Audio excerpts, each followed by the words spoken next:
finally back to 500. Holy crap. It was a long climb, but they're finally back here. And let's hope now the Miami Heat stay there for a little bit. Beat the Houston Rockets tonight. Of course, it wasn't easy because it never is. You had a feeling when they had that comfortable lead at the end of the first half that somehow our old friend Turd Quarter was going to make an appearance. It did. They got outscored 33-20 in the third quarter. But thankfully, we're able to hold off what they needed to in that fourth quarter and get themselves a much needed victory to finally even up their record through 30 games, 15-15. And the story of tonight, as it was last night, it is boy wonder Tyler Herro with a career high 41 points, a beautiful 13-20. He was 10 of 15 from downtown. This dude cannot miss. He is an absolute assassin from downtown right now. Mwah. We always knew that this guy had just tremendous talent as a shooter, but it really is like it's diabolical. When you were wondering what kind of fit he was going to be in this team this year, that shooting was going to be key. You know, it just kind of fits into the role with everybody else, could fit there like a glove. You know, catch those good looks and shoot them, dude. You're as dangerous as they come. Sure. Max Strus, dangerous shooter. Cute. Duncan Robinson, always can be a threat. Both of those guys, not so much tonight. Tyler Herro, he took care of all of that juice because he was just absolutely tremendous tonight. Tremendous. It's been an unbelievable run for him. And a lot of questions about him coming into this season. A lot of people upset with Tyler Herro coming into this season because, he's not Donovan Mitchell, and you got to trade for the Yorka. You got to trade for this dude isn't even 23 yet, all right? He's got himself just over a month before he hits his 23rd birthday. So at 22 years old, he eclipses the 40-point mark for the first time in his career and does so with absolute just string symphony with how good it was. Really, and I got to be honest with you, was, the most reliable guy up and down tonight because even Jimmy Butler was a little dicey of a fourth quarter there from old Jimbo, who had his little homecoming there in Tomball, Texas, which is really cool to see on social media today. But Tyler was it was getting to a point where I was like, man, I can't believe this, but I don't even know if I want the ball in Jimmy Butler's hands at this moment right now. I just want all of the buckets to go to Tyler Herro. I want him to take every shot. I actually thought, he had, I think, 25 points in the first half, which was a career high at the time, even for just a half of basketball.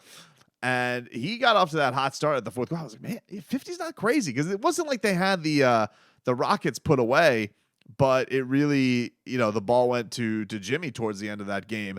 And so I just don't think he had the opportunities there. But, dude, if he's shooting like this, it could happen on any night where he's going to get that 50 burger. I mean, maybe Tyler Herro is looking to sizzle up some patties, some buns, and put a big 5 in front of one, because a 50 burger could be lurking if he keeps shooting like this. I mean, he's not even hitting rim on a bunch of these.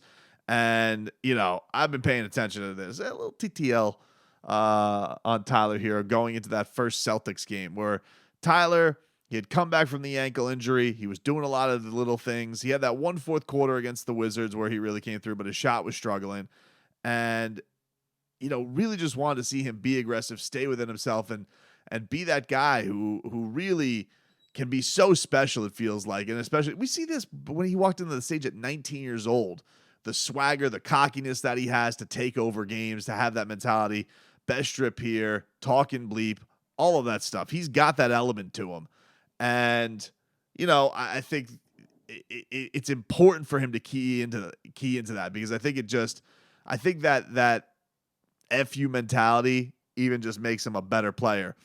But since that first Boston game, we're talking 9 games in the books now for Tyler Herro. Check out these numbers that he has put up. He's averaging 26 points, 6 rebounds, 4.6 assists in his last 9 games. Okay? Tyler Herro is shooting 51% from the field and a cool 50% from 3 on just under 10 attempts a game.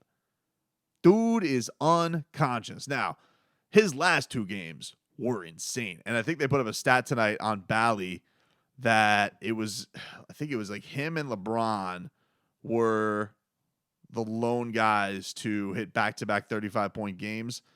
Let me see if I get this for a graphic. 35-point plus games in consecutive games for the Miami Heat. Last 2 occurrences by Heat players. So the last person to do it was LeBron. He did it twice in 2014. He did it in 2014. He did it April 9th and then did it on April 11th. So it wasn't a back-to-back. Tyler Herro did it on a back-to-back night. 41 points tonight, 35 points against OKC. But that's pretty nutty. I mean, you're talking almost a decade's time since anybody in a Heat uniform has done that. So pretty special to see what Tyler was able to do tonight. He's been really special. No, and mind you, shorthanded Heat tonight. These are the things that they didn't have. They didn't have Bam Adebayo tonight. They didn't have Kyle Lowry tonight. Still don't have Gabe Vincent. Didn't play Victor Oladipo. So they needed every one of this. You know, Jimmy was playing. And he had a good game. I mean, Jimmy was filling up the box score all over the place. 20 points, 10 rebounds, 7 assists, 4 steals, 3 blocks. But took 13 shots, got to the free throw line 10 times.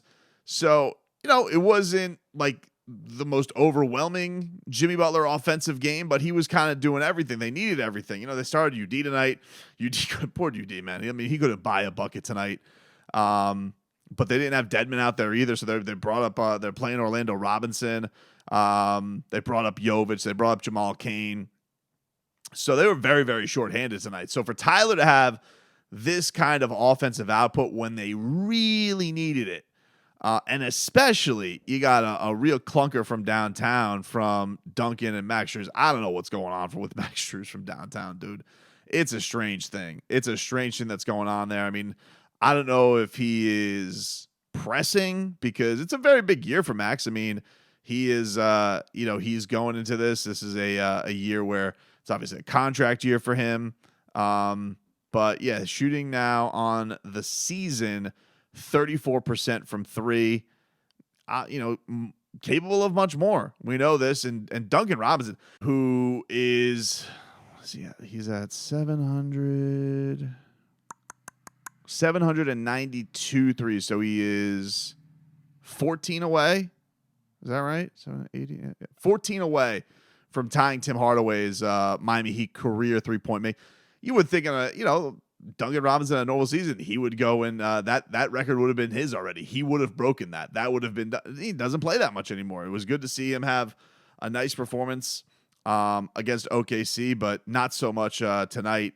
He wasn't feeling it from downtown, but they got what they needed, man. They got what they needed from Tyler Herro. With other guys out, he really stepped up, and just a really, really great night. Good to see his confidence sky high right now. Good to see him on this kind of a run. And what he's doing now is nutty. You don't expect him to be like shooting 50% from 3 on 10 threes a game. It's a crazy, crazy run that he's on right now, but the confidence that he plays with, the scoring ability that he shows, that he can get this high, that they can ride him on certain nights, and he learns how to fit in with the starting unit. But I think I love what Spo is doing, and it's with giving him his also time to kind of run the show. He was just tremendous tonight, man. Everything that he brought for Miami was needed, and now they find themselves at 500 with a chance to go over with a game in Mexico City on Saturday. Got a busy Saturday ahead. You got the Heat and Spurs from Mexico City and Dolphins and Bills. So it's going to be a busy weekend ahead for the Miami sports fan, but this one felt good. Miami still doing that thing where the only negative I would say to tonight is the style points haven't looked great for Miami, especially allowing and blowing these double-digit leads left and right. I'm putting all of that stuff out of my head right now. I'm just trying to get the record looking better. Then I'll worry about how the games look. But yeah, they don't have any easy games. It doesn't happen. I don't know what that is. I don't know why every 14-point lead is going to be evaporated in the span of 4 minutes. It's going to be gone. You just know it. And then they'll battle back again. That's just how it's been going. But between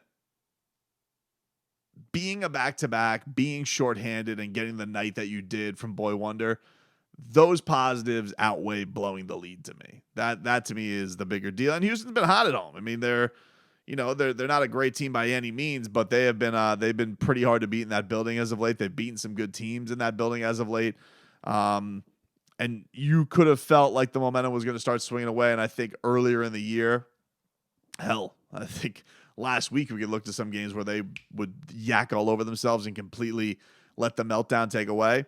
And they didn't. They held strong. They got some key buckets and were able to get it done tonight. So great job by the boys, and looking forward to seeing them try and climb now over this even mark.